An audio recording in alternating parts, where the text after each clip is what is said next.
Bonjour, aujourd'hui on va apprendre à calculer le coefficient directeur d'une droite. Vous voyez ici une droite D qui représente une fonction affine croissante, une droite D2 qui représente une fonction affine constante et une droite D3 qui représente une fonction affine décroissante.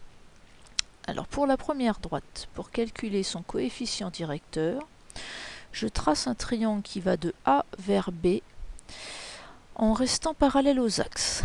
Donc de A vers B. Voilà le triangle.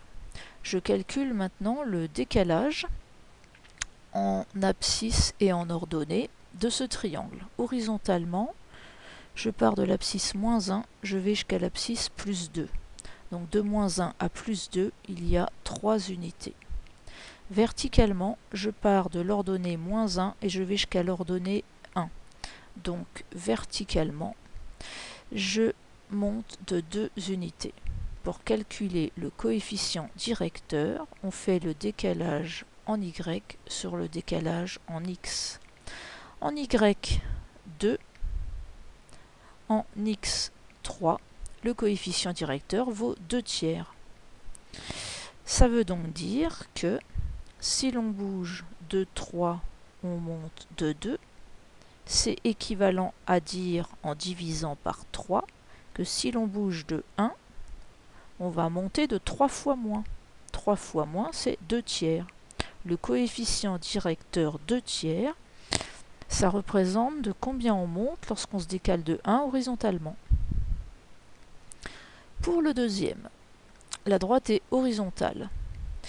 Donc cette fois-ci, si je me décale de 1 horizontalement, en partant d'un point de la droite, si je me décale d'une unité, eh bien je ne monte pas et je ne descends pas, puisque je dois rester horizontal.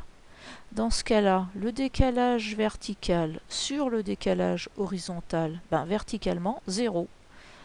Le décalage horizontal, par exemple, 1.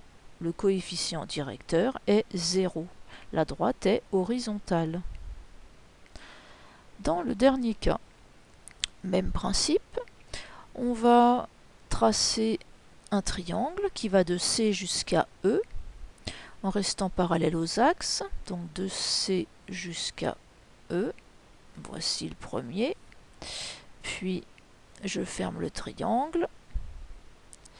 Je calcule maintenant le décalage en unités. C, il est en abscisse moins 1, je vais jusqu'à 3, donc de moins 1 jusqu'à 3, j'augmente de 4 unités. En hauteur, on descend, on passe de 2 et on va jusqu'à moins 1. On descend de 3 unités. Comme on descend, je mets un moins 3 unités. Le coefficient directeur, c'est le décalage en Y sur le décalage en X.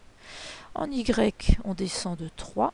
En X, 4. Le coefficient directeur est moins 3 quarts. Ça signifie donc que si on bouge de 4, on descend de 3.